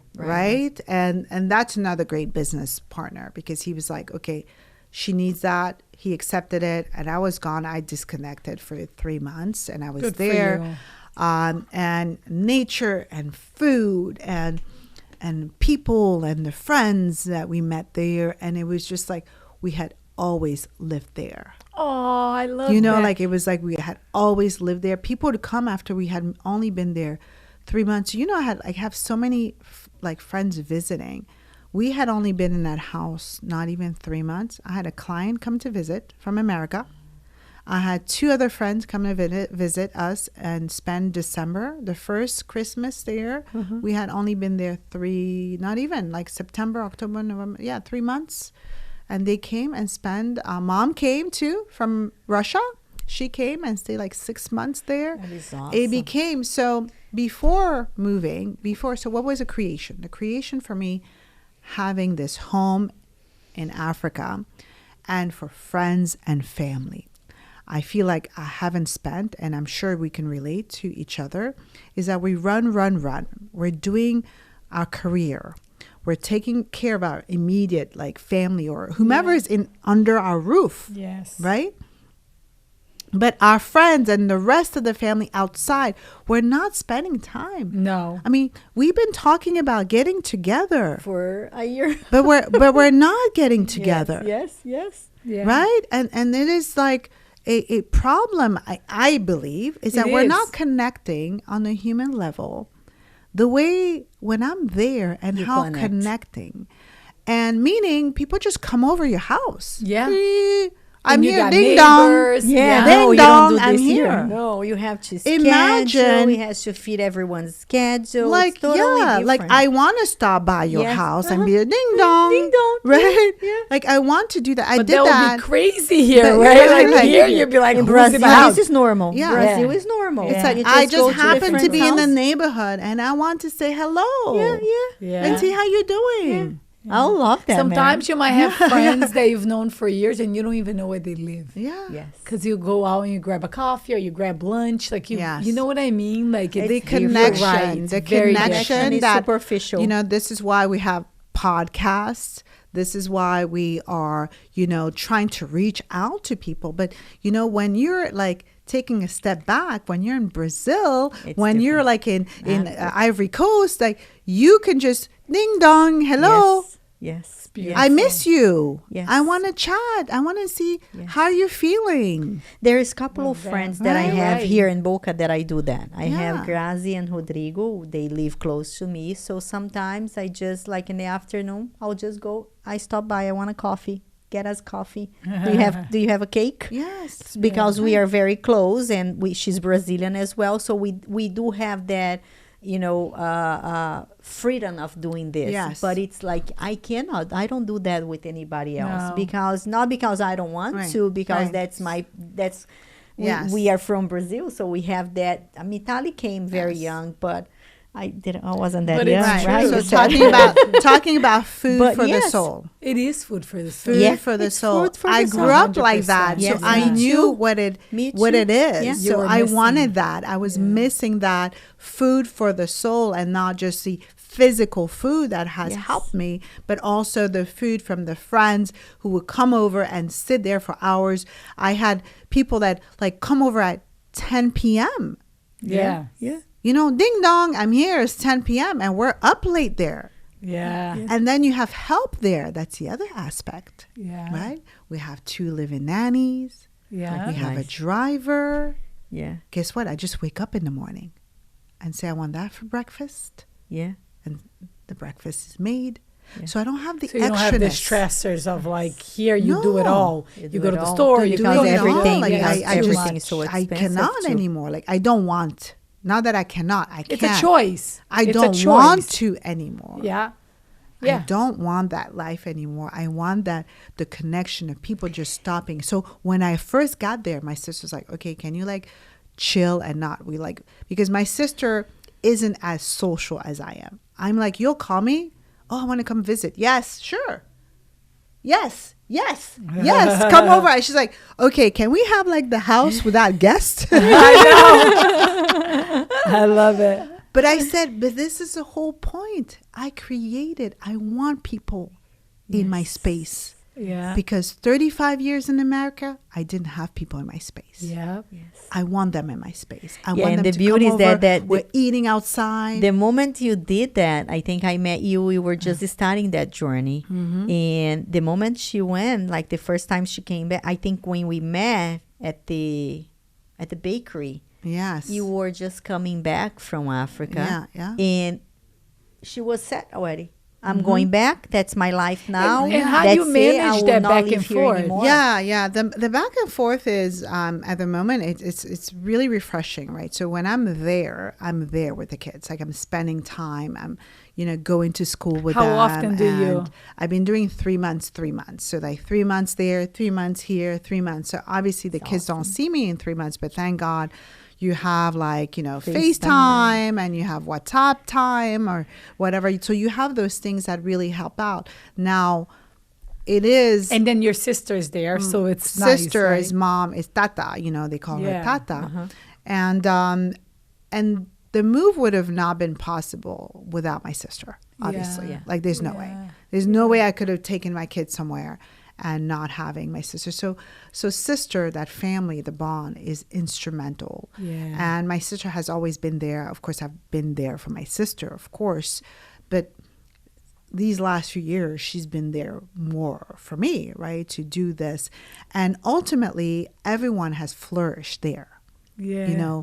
Nico is like flourishing, making friends, and is a soccer superstar. He was in Abu Dhabi. My son, who's 14, was in Abu Dhabi for 1 week. And that's the introvert who was having so he went with his team, Abu Dhabi, for like soccer, and a great player. Love it. Milana has like so many friends as well, and both of my kids are the younger ones are in the spectrum, talking about autism, right? Yes. So they have a percentage of autism. My son, who is an introvert, has that percentage, more like, there's also developmental delay. They actually have a medical label in America as developmental delay. So when they were here in school, they had help. And my son didn't start speaking or talking until he was a good almost 5 years old. Wow.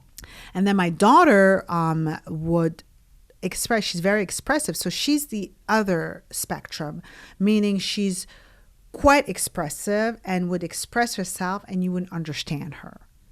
Right? You wouldn't? No, when she was younger. So like when she was 4, even when she was 5, she would express, but you didn't understand. She couldn't make sentences. And my mom was concerned, would she be speaking, like talking, right? She expressed herself, but she wasn't talking with sentences that made sense, right? So now she's talking. She still has a bit of a delay, but she is much more open, where I believe here in the schools, maybe the kids would have made fun of her. Yeah. So it's just much more safer and a softer environment for them that has them flourish a lot. So it's worked. My sister's opening a barber shop. I love that. She's also flourishing there. So everyone is flourishing there, and it's only been 2.5 years. Yeah. I can't believe It's true. Only 2.5 years. I mean, much has happened. Is your oldest daughter here? She's in New York. That one is in New York. She's great. She's in fashion and she's in school still.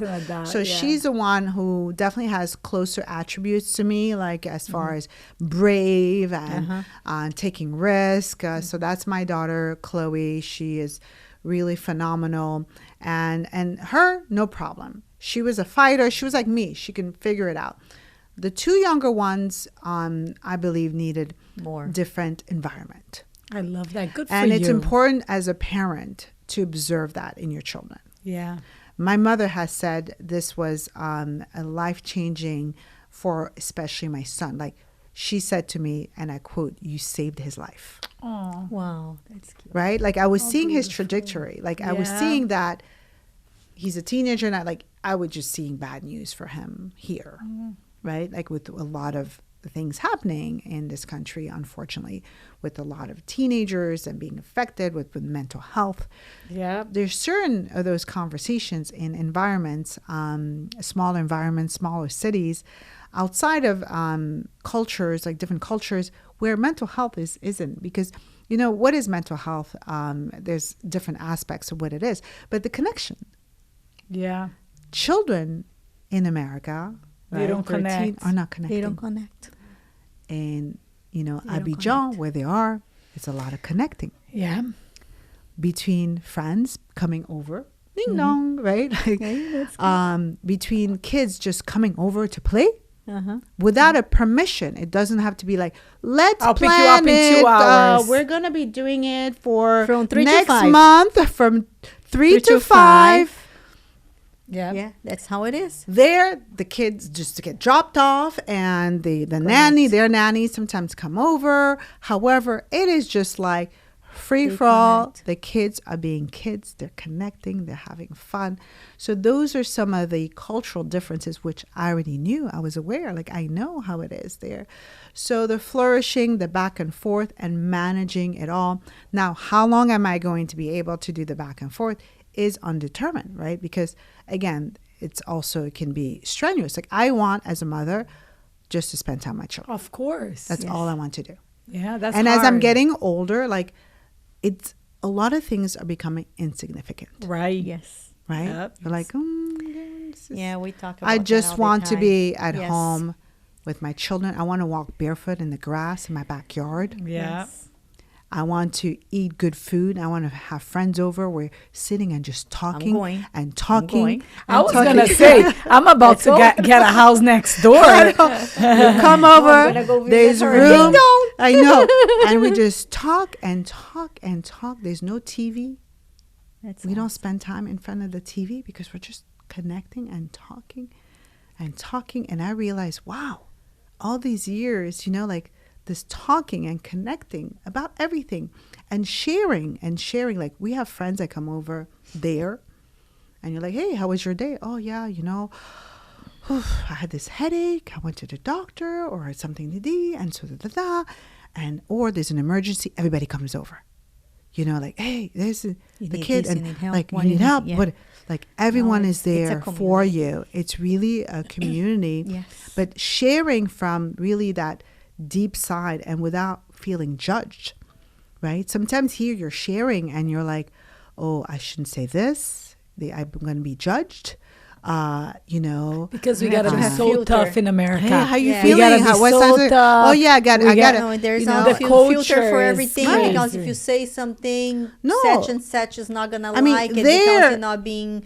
Yes. It's just Consider- like yeah, yeah, it's a lot going I got a on. It's yeast lot. infection. You I got cannot be this. yourself I don't anymore. know. You could like be cannot like be you yourself. could like say these things, Yeah. and it's not gonna be like, oh, it's bizarre. You just Yeah. and you Yeah. would say things like, meaning, okay, I know you ladies, but like maybe someone else I don't know joins, and then yeah, we'll talk about, I had a yeast infection. It was itching down there, and I started doing this and that. And what, like you can say these Yeah. things. You can It's be very yourself. open. And I So always joke open. around about how open she is. am Remember very. the cleavage?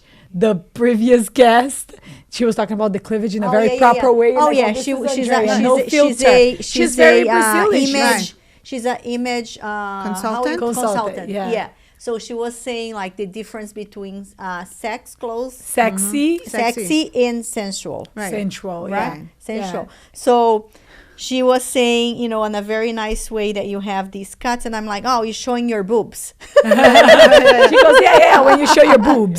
And the lady's like, when you have a more open cleavage. And they're just like, oh, when you show your boobs? That's my friend. That's my friend. Exactly. Straight up to the point.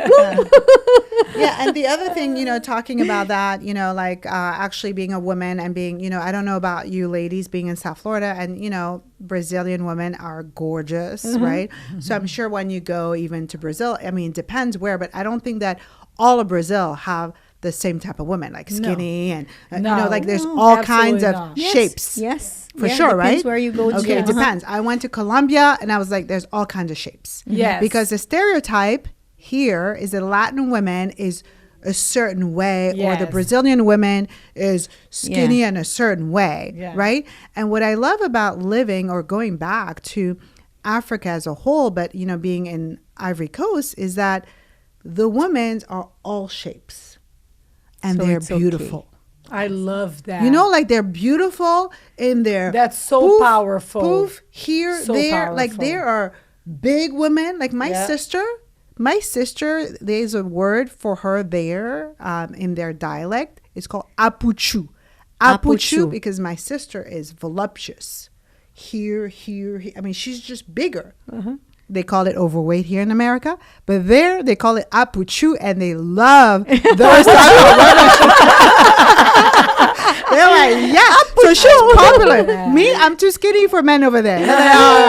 Imagine. Here, I'm not skinny enough, right? Like in a way, right? Like you could, right? And Marie, And there, it's like, wow. it's that sense of control that we have. It's like so nice. from You the have to minute you fit. wake up, it's like I gotta go to the gym, I gotta eat this, and you're counting your calories because you gotta be that skinny, and you gotta put makeup, and you gotta. It's like you gotta have control of every single aspect of your exhausting. life because you gotta be a certain way. It's exhausting. Exhausting, But ladies. you go to places like that and you realize that you can just let go of control And be yourself. be who you are, and life is the beautiful. belly is out and they're fine. Like it's a big deal. I don't know why, but you know Okay. why? Like this creation of Right. control is a whole industry. Yeah. Because now you're feeding a bunch of different industry. Right. Working out, taking supplements, Yeah. medicine to lose weight, plastic surgery, this, that. So it's like Botox, this, that. So it's like you're just busy just Right. trying to keep Stay up put. Right. with all the standards. Exactly. It's exhausting. Yes. It's exhausting. And those imperfections that we are, like we have imperfections in our body. So when I'm there, I see the imperfections, and women love their imperfections. And talking about imperfections, you know, after I had radiation, after I had my mastectomy, and then I have a new problem, right? Yeah. Because now I have from my mastectomy breast, which has capsulated because of the radiation. I mean, it becomes like, wait a minute, I have to have surgery again to fix my breast. yeah. Right? Like that's where we are. However, I have also accepted it while I'm figuring out a solution. I'm like, I got one breast up, I got one breast down, you know, like imperfections. Yes. But even with that, like I'm still feeling sexy. I still have for sex. you. I'm I still love having it. sex with the boobs Yes. like this. Who cares? Good for Right? you. Like where you are like have that sense of like, I accept my imperfections. Yeah. You know, this whole beauty standard here in South Florida specifically is bullshit. It's bullshit. I travel to other parts of the world, and women, a lot of them have imperfections, whether they have the short hair, whether They they don't have still the long hair, beautiful. whether, you know, whatever it is. And in Abidjan, where I am, women don't even wear makeup that much. yeah. That's You a know, like dream. no makeup, I don't natural. hate makeup. My cousin wears wigs, and she could be talking to me. She takes the wig off, and there's people around. She's like, she puts her wig back on. You know, like it's not a big deal. Or having the short hair in the morning and the wig at night. Nobody's like, oh, that's weird. You were brunette this morning, now you're blonde. Like, who cares? Yeah. Yeah. Right? Like, who cares? That's freedom. That's so it is true there's freedom. a sense of That's freedom. on true. that. It's unbelievable, freedom. the sense of peace and the freedom you feel not to abide, kind of like, and whether you like it or not, like I come back here, and of course, like it's like, oh, I gotta put makeup on, I have to do these things. You start. You start to get in Yeah. it. I don't know how Because to explain it. especially like on the field that you Yeah, the you working luxury, as a real luxury estate, how you know um, pretending. Pretending, a lot of pretending. A lot of pretending. The pretending is Yeah. exhausting. it is. Yeah. So when I go back there, there's no pretending vacation. whatsoever. It's And it's vacation almost like time. no one knows me. No one knows what I do. Who cares? I'm a That's luxury beautiful. real Good estate. for you know, and the That's body healing. parts of who we are, like the human body is okay. It's not a big deal. You know, whether you wear a bra, you don't wear a bra, it does not matter. You can walk around without a bra. It's fine. You know, and true people could be freedom. like, you know, it's like no one really pays attention to certain things that here someone might pay attention. So whether- even the men's. even the men, they don't pay attention to how or where, like you would dress like whatever is sexy here. Let's say you have, and you're walking around, the guys, women there are so curvaceous. What is curvaceous? Like Curvy. curves. Oh, curves. Like Okay. really curves. You're Okay. nothing special. Right. Like you're just like another curve. Another So curve they're not around. like they're not looking at that. And even when I was there was, you know, someone who lost, you know, like here you have a lot of homeless. There it's not homeless, but a few people beg for money, and then there's people that have lost their minds, obviously. So we're driving, and I see this naked man. Naked. Barefoot. Naked. Nothing on. Like zero. Really? Crossing the road. Like in and I was like, California. wait a minute. And muscular. Tall. I was like, wait a minute. Does anybody in the town is seeing what I'm seeing? Nobody cares. I care because I come from America, and I'm like, wait a minute. This is Let's judge him. like why is he there? amazing That's wrong. body with an amazing ding-a-ling. I was like, okay, he's probably crazy, but that looks good. Did anybody else notice it? Like, Nobody notices. What did you do? Nothing. I was just like, I just turned. I was just like, yeah, they mind their own business. I love it. nobody. There's no police arresting the guy. He was just crossing the road, and I've seen a few other ones in town here and there, not frequent, but like once in. I'm like, wait a minute, this guy's sitting, and yeah. So, but no one, women, men, They don't nothing. care. They mind their own business. I love It's not even mind their own business. It's not. It's like a not a big human deal. being. Okay, who's not well, obviously. Okay, he has a great body, but it doesn't. It's not. It's not a sexual. It's not. That sexual connotation that we have a lot here. Yes. Or a young girl who's not wearing, maybe a bra, and she's maybe 12, right, or 13, and the breasts are starting. Nobody's paying attention.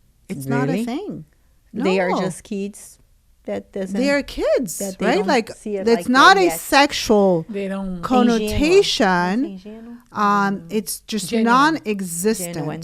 It's They are very non-existent where you are going to fear that your younger daughter is like there's not that right in the culture. I love It's it. So a culture. it's It is a not, culture. and it's like the French side, and maybe in Brazil as well. I mean, obviously, No, there. it's no. not the same. Brazil's very No, judgmental. no. Okay. About everything. There, if you see a man naked in the street, it's like, what is this? No. Yeah. You Like don't they see care that. about how people dress. Yeah. Like, Brazil Okay. culture Okay. is very different. Okay. But So, I yeah. love that. Must be really freeing. It's so freeing. Let me tell you, I Yeah, had that must be a really friend of mine. freeing. It's a couple. They're married, and I've known Alan is my friend for many years, and his wife is Abigail. They live in Atlanta, so they came to visit. So they arrive in our home.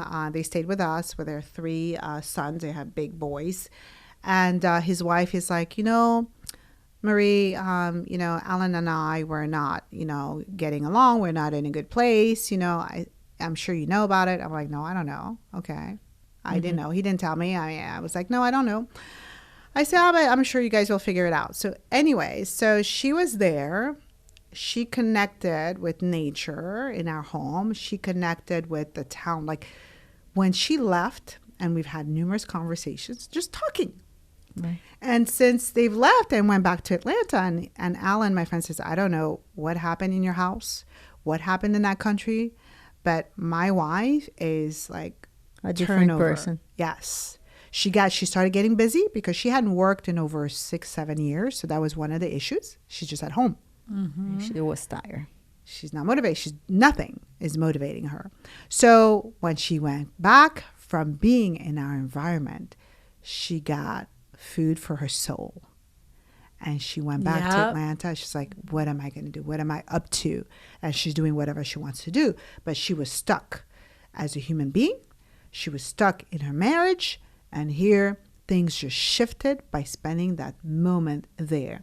And this is what I'm referring to, food for the soul and important. connecting. And all we did is wake up in the morning. Oh, let's eat. We're outside and we're sitting there and chatting, talking about this, talking about that, just lots of just connecting. Yeah. That's beautiful. Where, a lot of it is more surface. of that. And I think that the lifestyle that when you mentioned earlier, the lifestyle that we have here that we've created can create disease and stress. And so I'm glad that you did that for you. I'm glad that you did that for your family. Right. And then we're going to come visit. Yeah, This you was gotta so come awesome. visit. I love your story. What a beautiful story. Beautiful. It's Thank you for beautiful. sharing with you're us. Thank This you was so awesome. much. You're welcome. It was very awesome. nice. Yeah. Very, You're very welcome. nice. Thank Yeah, you. very brave. Yeah, thank you. We thank you. appreciate it. Yeah, thank Aw. you. Definitely gonna go visit. For sure. Yeah. E eu acho que é aqui, É, sinceramente, né? exatamente. Que história maravilhosa. Gente, incrível, né? História de vida, de recomeçar, de criar. Não existe crise, existe oportunidades. E de não deixar né? barreira E de impedir, não deixar- né? Exatamente. Porque olha só, toda vez, quando mais ficava difícil, mais ela Mas criava ela oportunidade criava de melhorar a oportunidade vida de melhorar. dela. Exatamente. É isso aí. Então, hoje, minha gente, se vocês não entenderam que você não entende mais. Porque realmente você pode.